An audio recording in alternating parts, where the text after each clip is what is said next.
असुर के प्राण पखेरु उड़ गए और रावण ने उसके शरीर को मैदान में झटक कर फेंक दिया। ये देख कंटक और सभी अंगरक्षक हैरान रह गए। वे इतने हैरान थे जैसे उन्होंने कोई वास्तविक दृश्य नहीं बल्कि स्वप्न देख लिया हो। रावण के सामने वो सुंदर कन्या दोनों हाथ जोड़कर रोती हुई खड़ी थी। अब तक उसे ज्ञात हो चुका था कि उसकी रक्षा करने वाला कोई और नहीं बल्कि स्वयं लंकाधिपति रावण है। उसने कहा, हे लंकाधिपति, अगर आप आज इस वन में ना आए होते तो मेरी गरिमा भंग हो चुकी होती। मैं किसी को अपना ये मुख दिखाने के योग्य नहीं बचती। आपने यहाँ आकर मेरी अस्मिता ही नहीं बचाई बल्कि अच्छाई पर मेरे अटूट विश्वास को भी और मजबूती प्रदान की है। मैं आपके उपकार की अपनी अंतिम सांस तक आभारी रहूंगी। रावण ने कहा, कर्तव्य मार्ग पर चलते हुए किसी का आभार स्वीकार करना पाप के समान है। इसलिए आप बस इतना ही समझे कि आपकी रक्षा के लिए मैं यहाँ आया नहीं बल्कि नियति द्वारा यहाँ भेजा गया था। क्या आप इसी वन में निवास करती हैं? सुंदर कन्या ने कहा, मैं अपनी कुछ सहेलियों के साथ वन्य जीवन का अनुभव लेने के लिए लंका के इस मनोरम वन में कुछ दिनों के लिए प्रवास करने के लिए आई हूँ। रावण ने जैसे ही सुना कि ये सुंदर कन्या अपनी कुछ सहेलियों के साथ यहाँ इस जंगल में रहने के लिए आई है कि अचानक उसे ये ध्यान आया कि संभवतः इस कन्या को उसके बारे में अवश्य मालूम होगा जिसने मेरे शरीर से विष को निकाला था। उसने झट से आंचल का वो टुकड़ा निकाला और सुंदर कन्या को दिखाते हुए पूछा, क्या आप इस वन में किसी ऐसी विलक्षण कन्या को जानती हैं जिसके आंचल का ये एक टुकड़ा मेरे पास है? उस सुंदर कन्या ने कहा, जानती तो नहीं, लेकिन अगर वो कोई वनवासी कन्या है तो मैं पता अवश्य लगा सकती हूँ। अब कृपया मुझे एक दिन का समय दीजिए लंकेश। अगर आप कल दोपहर के समय यहाँ इसी जंगल के मध्य बने मनोरम मैदान में इसी विशाल चट्टान के पास आए तो ये संभव है कि आपको जिसकी तलाश है उस रूपवती को लेकर मैं यहाँ आ सकूं। ये सुन रावण प्रफुल्लित हो गया और उसके चेहरे पर बड़ी सी मुस्कान आ गई। उसने उत्तेजना में कहा, अगर आप ऐसा कर सके तो मैं अवश्य आऊंगा। मैं उस कन्या की तलाश वैसे ही कर रहा हूँ जैसे कोई प्यासा कुएं की तलाश करता है, जैसे कोई अंधा नेत्र की तलाश करता है और जैसे चकोर पक्षी चंदा के निकलने की बाट जोहता है। रावण की इस बात को सुनकर सुंदर कन्या जोर से हंसने लगी और उसने कहा, अच्छा लंकेश जी, ठीक है, कल दोपहर में इसी स्थान पर आपकी प्रतीक्षा करूंगी। आपकी तलाश संभवतः पूर्ण हो जाए। रावण ने उदास होकर पूछा, संभवतः? सुंदर कन्या मुस्कुराई और बोली, अच्छा चलिए, पूरी कोशिश करूंगी। अब ठीक है ना? रावण ने सुंदर कन्या का आभार व्यक्त किया और पीछे मुड़कर अपने रथ की तरफ जाने लगा। अचानक उसे ध्यान आया कि जैसे मैं उस कन्या का अभी तक नाम नहीं जानता जिसने मुझे विषमुक्त किया था, वैसे ही मैंने इस कन्या का नाम भी अब तक नहीं पूछा। रावण पीछे मुड़ा और मुड़कर उसने सुंदर कन्या से पूछा, मैंने आपका नाम तो नहीं पूछा। कल यहाँ आपसे मिलने आऊंगा तो बेहतर होगा कि मैं कम से कम इतना तो जानता रहूं कि जिनसे मिलने मैं वन में जा रहा हूं उनका नाम क्या है। सुंदर कन्या मुस्कुराती हुई बोली, लंकेश्वर, आप मुझसे मिलने कल यहाँ कहाँ आएंगे? आप तो उस कन्या से मिलने आएंगे जिसके आंचल के एक टुकड़े को आपने बहुत सहेज कर अपने सीने से लगा रखा है। रावण मुस्कुराने लगा और उसने अपने सिर को झुका लिया। उस कन्या ने आगे कहा, हाँ, लेकिन फिर भी अगर आप मेरा नाम जानना चाहते हैं तो मुझे अरण्यावती कहते हैं। रावण ने कहा, वाह, कितना सुंदर नाम है आपका। जिसका नाम ही अरण्यावती हो उसे अरण्यों यानी जंगल से प्रेम भला कैसे ना हो। इतना कहकर रावण ने अपने दोनों हाथ जोड़कर सुंदर कन्या से विदा ली।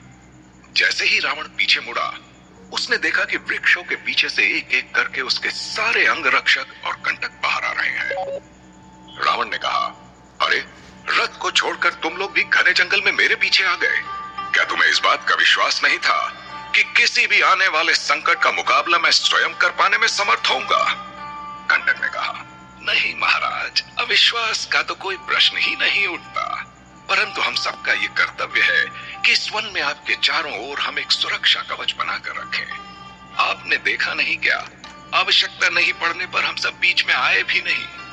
इतना कहने के बाद कंटक ने शरारत भरे लहजे में रावण से पूछा, हमारी उपस्थिति से आपके और उस कन्या के वार्तालाप में कुछ विघ्न तो नहीं पड़ा ना महाराज? रावण ने कहा, कुछ विघ्न नहीं पड़ा।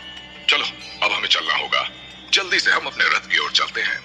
कंटक ने कहा, वाह महाराज, हमारे सामने आकर इतने गंभीर, हाँ, और उस कन्या के सामने तो इतने मृदुल। तुम क्या कह रहे हो कंटक? रावण ने कहा। कंटक ने हास्यपूर्ण लहजे में कहा, अरे वाह वाह, क्या बात है, वाह महाराज वाह, जय लंकेश, जय जय लंकेश। आपके भी क्या कहने महाराज। अरे वही कन्या जिससे आप अभी अभी कल अपहरण मिलने का वचन देकर आ रहे हैं महाराज। अगर आप नहीं समझे तो मैं बता दूं कि वही जिसके बारे में आप कह रहे थे कि जंगलों से भला उसे प्रेम क्यों ना हो, जिसका नाम ही अरण्यावती है। अब तो आप समझ गए होंगे ना महाराज। रावण मुस्कुराने लगा और उसने कहा, शैतान कंटक, अब तू चलता है या मैं तुम्हारे कान पकड़कर तुम्हें रथ तक ले चलूं? ये देख सभी अंगरक्षक हंसने लगे। उधर नारद जी का आदेश मानकर अपमान और पराजय का कड़वा घूंट पीकर नागदेव नागलोक में वापस तो लौट गए, परंतु उनके मन में प्रतिशोध की ज्वाला भड़क रही थी। नागलोक में वे बेचैन होकर एक स्थान से दूसरे स्थान पर आवाजाही कर रहे थे। जंगल में स्थित नागधाम में हुई घटना की यादें बार बार उनके मस्तिष्क पर किसी हथौड़े की तरह प्रहार कर रही थी। नागदेव ने चिल्लाकर कहा, हे जगत पिता ब्रह्मा जी, आपके मानस पुत्र ने आज मुझे रावण को उसके दुस्साहस की सजा देने से रोक दिया। आज मैं अपनी विष ग्रंथि का सारा जहर रावण के शरीर में उतारकर वहीं उसे मृत्यु की गोद में सुला देता, परंतु नारद जी ने साक्षात दर्शन देकर मुझे नागलोक लौटने के लिए विवश कर दिया। नारद जी के स्थान पर कोई और होता तो मैं उसे भी रास्ते से हटा देता, परंतु स्वयं देव ऋषि सामने आ गए तो मैं विवश हो गया। नागलोक में नागराज नागदेव की बेचैनी को देखकर वयोवृद्ध सर्प हलाहल ने कहा, नागदेव की सदा जय हो। आप इस प्रकार बेचैन न हो प्रभु। जब किसी को हम प्रत्यक्ष रूप से हताहत नहीं कर सकते तो अप्रत्यक्ष रूप से ही उस पर हमला करना उचित होता है। जैसे हमारे नाग वंश के किसी नाग या नागिन की हत्या कोई अपने घर या प्रांगण में करता है तो हम अदृश्य रूप से सभी नाग नागिन उसके घर की घेराबंदी कर लेते हैं। उसी प्रकार अगर आप सच में रावण को परास्त करना चाहते हैं तो आपको ये देखना होगा कि रावण का सबसे अधिक करीबी, सबसे अधिक अपना कौन है। अगर हम उसे हताहत कर सके तो रावण उस हमले से तिलमिला उठेगा। इतना सुनने के बाद नागदेव के चेहरे पर मुस्कान आ गई और वे पुकारते हुए आकाश की तरफ देखने लगे। अगले ही क्षण दोनों हाथ उठाकर नागदेव ने ऊंचे स्वर में कहा, रावण का सबसे प्रिय, सबसे चहेता कौन है ये मैं जानता हूं। उसमें रावण का प्राण बसता है। अब तो तिलमिला उठेगा रावण, बहुत आनंद आएगा। हाँ, चरम आनंद आएगा। प्रतीक्षा करो रावण, नागवंश का प्रतिशोध अभी बाकी है। हलाहल इस बात से अनभिज्ञ था कि आखिर क्या होगा नागवंश का प्रतिशोध। वो स्वयं से संवाद कर रहा था, कौन है नागदेव के विशाल षड्यंत्र के निशाने पर? क्या रावण और नागदेव का वास्तविक संघर्ष अभी बाकी है? एक तरफ नागलोक में नागदेव रावण से प्रतिशोध की आग में जल रहे थे, तो दूसरी तरफ घनघोर जंगल में विलोमसुर का वध करके रावण लंका राजमहल लौटने की तैयारी कर रहा था। रावण, कंटक और अंगरक्षकों का दल उस स्थान से बाहर आ चुका था जहां मैदान में विलोमसुर का शव पड़ा था। अपने रथ पर सवार होकर रावण लंका राजमहल की ओर निकल पड़ा। कंटक रथ में उसके साथ बैठा था और पीछे पीछे अंगरक्षकों की सैन्य टुकड़ी घोड़ों पर सवार होकर चल रही थी। गुप्तचरों की टोली मायावी रूप धारण करके प्रतिपल जमीन और आकाश में रावण के रथ के साथ साथ चल रही थी। जंगल में प्रतिपल घटित हो रही सभी घटनाओं की सूचना गुप्तचरों के फैले तंत्र द्वारा लंका राजमहल में बैठे गुप्तचर विभाग के प्रमुख ग्रीवा को भेजी जा रही थी। अभी रथ कुछ ही दूर चल पाया था कि अचानक रावण ने रथ को रोकने का आदेश दिया। कंटक ने हैरानी के साथ पूछा, क्या हुआ महाराज? आपके अकस्मात रथ को रोकने का आदेश देने के पीछे कोई खास कारण है? सब ठीक तो है ना महाराज? रावण ने कंटक से कहा, रथ को वापस मोड़ो और तपस्या स्थल की ओर ले चलो। कंटक ने फिर सवाल किया, तपस्या स्थल पर वापस जाना है? मुझे चिंता हो रही है महाराज।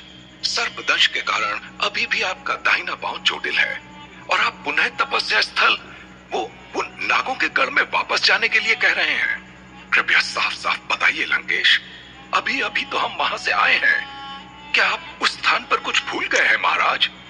रावण ने कंटक से कहा, मेरी आज्ञा का पालन किया जाए, रथ को तपस्या स्थल तक ले जाया जाए। एक काम अधूरा रह गया है, उसे ही पूर्ण करना है। मुझसे सवाल ना पूछो कंटक, सिर्फ वही करो जो मैंने कहा है। कंटक ने कहा, जो आज्ञा महाराज।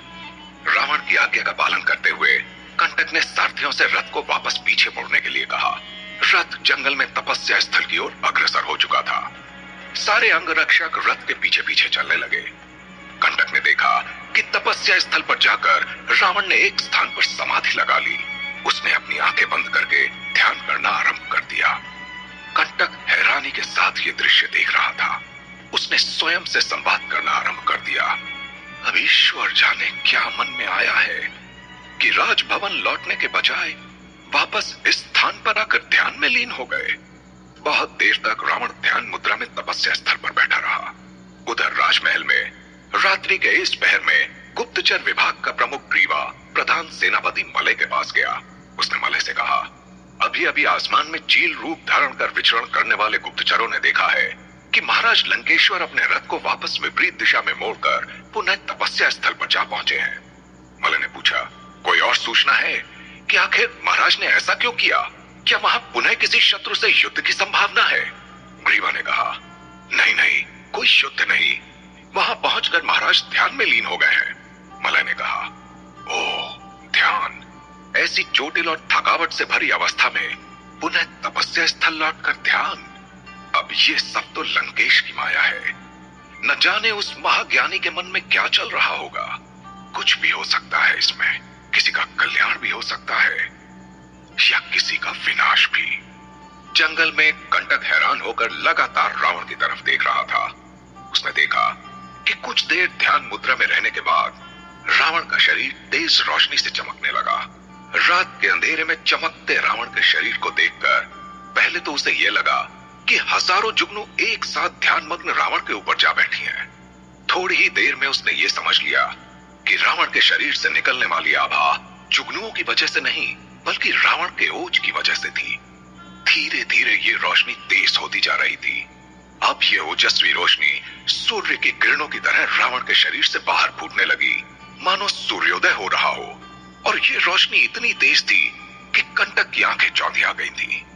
अगले ही क्षण रावण के शरीर से निकलने वाली रोशनी ने एक जगह एकत्रित होकर एक ज्योति का रूप ले लिया।